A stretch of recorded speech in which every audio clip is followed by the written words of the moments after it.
Hey folks, it's time for the quote of the day, and I don't know if you can tell or not, but the other day I was making a video and my voice cracked in the video, and you can hear it. Well, when my voice cracked, there was a shooting pain. You couldn't really tell in the video because I didn't really I wasn't stopping the video for that. But that was my voice being blowing out basically. I was yelling, and you can hear my voice crack, and that was it. So right now I sound like this, and I'm a little gruffer than usual, and I apologize for that, but it's getting better. I'll be fine in a couple days.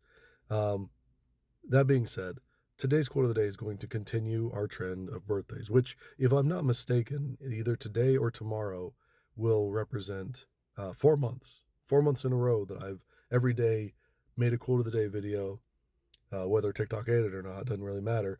That I've made a quote of the day video on someone's birthday. And I'm really, really proud of this. And I want to continue going as long as I can. If I can get to, 6 months, then maybe I'll look at changing it or, maybe go to a year. I don't know. But as long as I can, I'm going to try to celebrate people on their birthday with the quote of the day. That means that sometimes I won't be able to hit topical things. Sometimes I won't be able to hit exactly, the mood of the people.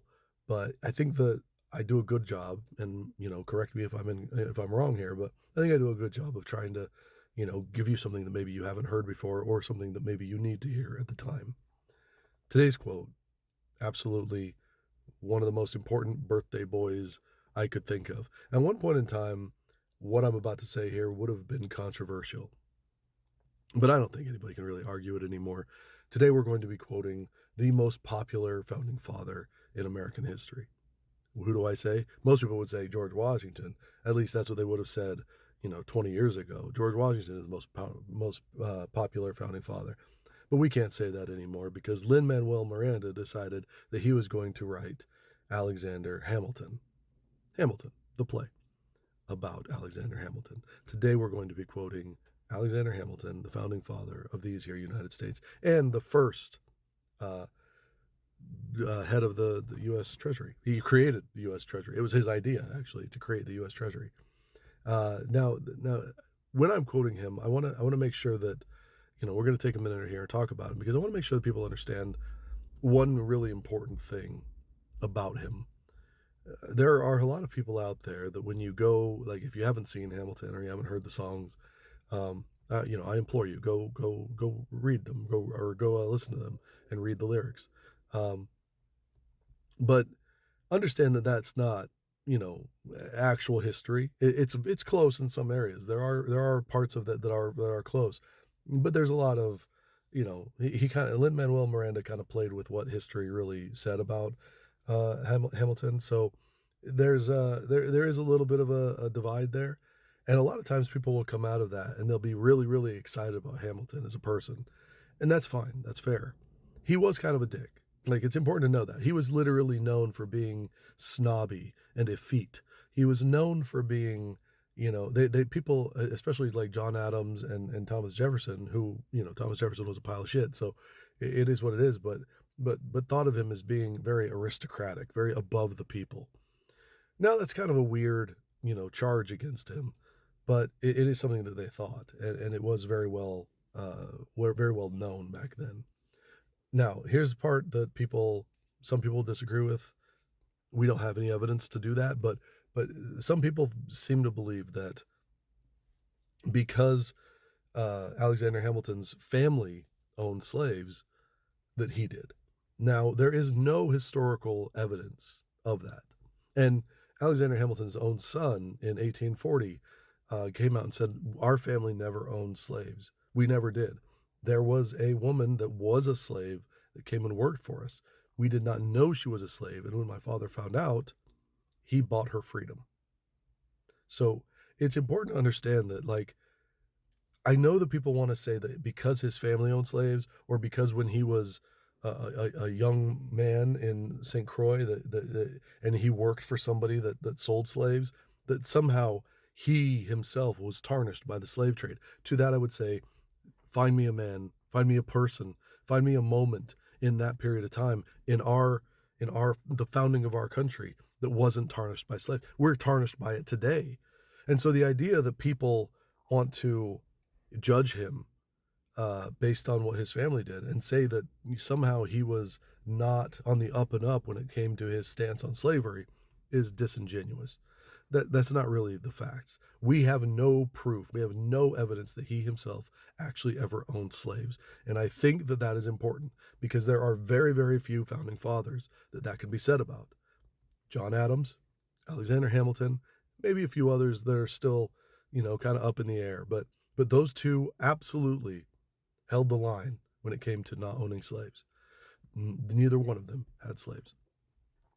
That's not to say that Alexander Hamilton was the best guy to hang out with or that he was always a good guy, but he didn't own slaves. And that's a big deal to me because our country was founded by white land owning slave masters, basically. And then we wonder how we get to where we are today. Then we wonder why people say make America great again, and they think about these kind of the kind of first father kind of mentality where they want to take it back to that point in time where it was okay to use the N word and it was okay to buy and sell people. I'm sure that there's a lot of them that feel like that pull to get back to that point in time. Now, that being said, America is founded on racism. It's founded on slavery. It is. And you cannot understand what we are today without knowing that, which leads directly to the quote of the day. Alexander Hamilton said this, and it's been misattributed to a lot of other people, but this was something that he wrote. He said, "Those who stand for nothing fall for everything. Those who stand for nothing fall for everything." Now, I'm not going to get into, the parallels of this commentary between MAGA and so on and so forth. We can see that. We understand that there's something there. But I would challenge something of that thinking and say that the MAGA believes they're standing up for something, right? They believe strongly in what they do. The people that run ICE, DHS and all this, they believe that they're doing something. That's something about villains. They always believe. They believe very strongly in what they're doing, and they think it's right. They think it's good. The problem that I see, and the reason why I wanted to use this quote for today, is because the problem that I see on the left, and even, by moderates, is they don't stand for anything. They stand against something. And there is a big difference there. There is a big difference because when you stand for something, when you can argue your point, when you can actually bring your fervor for whatever stance you're taking to someone, to the people around you, you can bring people into the fold. But if you're just standing, and we've heard this over and over again, pollsters have said this, we've heard it over and over again, people on the left just don't want to hear it. When you just say, I don't like what they're doing, that's not enough. It should be. You feel like it should be, right? It's not. It's not enough to just say, I don't like what they're doing. I don't like the way they're thinking. They're wrong. We have to stand against them. The vote blue no matter who rings hollow to a lot of people because you're not really standing for anything. You're just standing against something. That's not the same thing as standing for. And so I challenge you at this point in time. I encourage you at this point in time as well. Write it down. Think about it. Spend some time focusing on it. Alexander Hamilton, I promise you, he would have a list. It would be written down. He would have probably written it into the Federalist Papers, what he was standing for. Like that, it's important to understand that, right? Like what you stand for matters more, way more than what you're standing against. The people in MAGA, the people on that side of the aisle, they believe they're standing for something. There's an idyllic America that they believe exists somewhere out there, even though it never has, that they believe they're fighting for, that they're standing for. And that's one of the reasons why they're winning. That's one of the reasons why we're in the position of having to play defense. We have to decide what we're standing for, each of us as individuals. And then you find like-minded individuals and you stand with them against something, but for something as well. You stand for. What do you stand for? What matters to you? What are you here to accomplish? What are you trying to do? Because otherwise, you're just naysaying and saying, I don't like that. I don't want to be that, which is fair, but not inspiring.